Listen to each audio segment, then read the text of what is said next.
Well, when it comes to spring cleaning the rest of your house, you may not realize it, but we all can have a very strong emotional connection to clutter, and it weighs us down.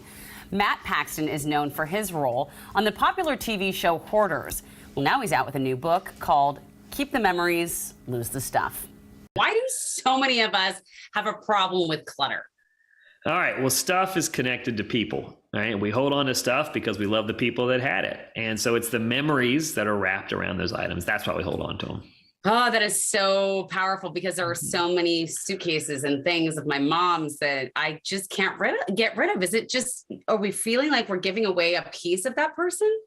Yeah. So that's, first of all, it's normal, right? We all do it. We all hold on to things because we love that person. And I think the hardest ones are the people we love the most. Yeah. What is the right way to start, or a good way to think about clutter if we're having a problem with it?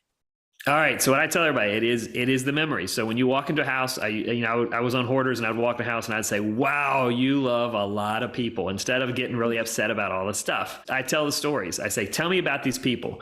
Like, if it's your mom's stuff, I want to know about your mom, and tell me your favorite stories. And I've found the more you talk about the stuff and the more you talk about the people and the amazing stories behind them, the easier it is to get rid of the stuff. Yeah.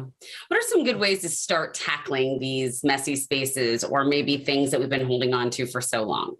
All right. So start really small. I'm talking like 10 minutes a night. I call it the 10-minute sweep. Pick a really small area, like maybe the junk drawer. That's about as big as I would get. The goal is to pick a small area that you can achieve, right? And do it 10 minutes a night until you're done. Don't do it an hour. Don't do 2 hours, 10 minutes. And what it is, it's about getting in the habit, getting in the practice. The key is just not quitting. And so you want to start small, right? And you want to get used to it. You want to warm up. You want to be happy, and you want to enjoy it, and you want to see progress. And that's why you've got to pick a small area. So what's a good way to stick with being organized without falling back into old habits? All right. So I call it the why. I know what my goal is. Like, am I trying to clear out one room? Am I trying to clear out an entire house? But the why is what matters. Like, is it independence? Is it to live closer to a friend or a loved one? Is it to make space for a new baby? Whatever it is, write it down on a piece of paper and smack it on the wall. And you have to look at it. And every time you look at it, you're like, hey, I'm not going to quit on that person. I'm not going to do that. And that's what keeps you going. I really like that a lot. I mean, you've had a lot of experience with this. Tell us about your show Legacy List, and also what it was like working on that show that we've all seen, Hoarders.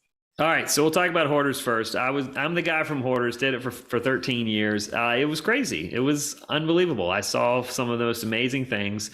But what I tell everybody is, the bigger the mess, the bigger the challenge, really the bigger the win in the victory at the end. So I saw a lot of families get their lives back, which was really cool.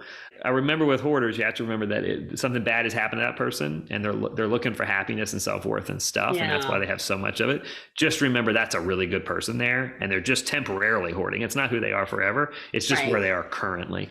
My new show, Legacy List with Matt Paxton, it's on public television. It's a positive show. It's a positive show about aging and all the stuff we have and all the stories that are behind that stuff. So I think I have the best job in the country. I get to go through the attic with a bunch of fascinating people, and they tell me stories of what their life was when they grew up. And so it's quietly a history show. We didn't even know it. We learn about so much, but we get great stories of really cool families. And so it's a super positive show about aging Americans. I love it. And a legacy list is really the top 5 items in your family that matter, and they help you tell your family story. So I was just going to ask you, I don't know if we'll have time for this, but I live with someone who's very organized, who is struggling to deal with all the stuff I keep. And since my children have become people who like to collect things, so this is actually our playroom / storage room. Okay. So there's all this stuff, all these toys, but my husband, bless his heart, at least buy all this stuff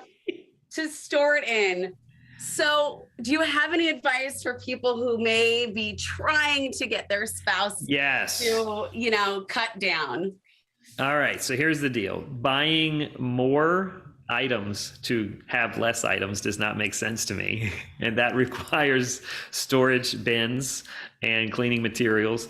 And 7-year-olds are not hoarders. Their parents are. All right. So stop buying. Either the parents or honestly, it's usually grandparents that are overbuying.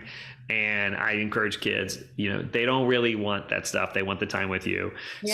So you got too many toys there. Lower the options because I guarantee you, your kids will. I have 7 kids, so I promise you, I have 7 kids. I have 6 boys under 13, and so what happens is your kids walk in that room and they go, "Man, we're bored. We got nothing to do," and they've got a room full of stuff. They got too much stuff. So believe it or not, if you donate, let the kids decide what gets donated, not the parents. Kids will pick 1 or 2 items at a time. Say, give me 2 items I can donate. Give me 1 item. Keep it under 2, but keep doing it. The kids will clean that house out. They'll tell you what they want to keep. You're going to help a lot of other kids by donating toys. And then when they're down to about 5 to 10 options, they'll actually keep busier and have more fun in the house. Such great advice, even if I got boom, boom busted.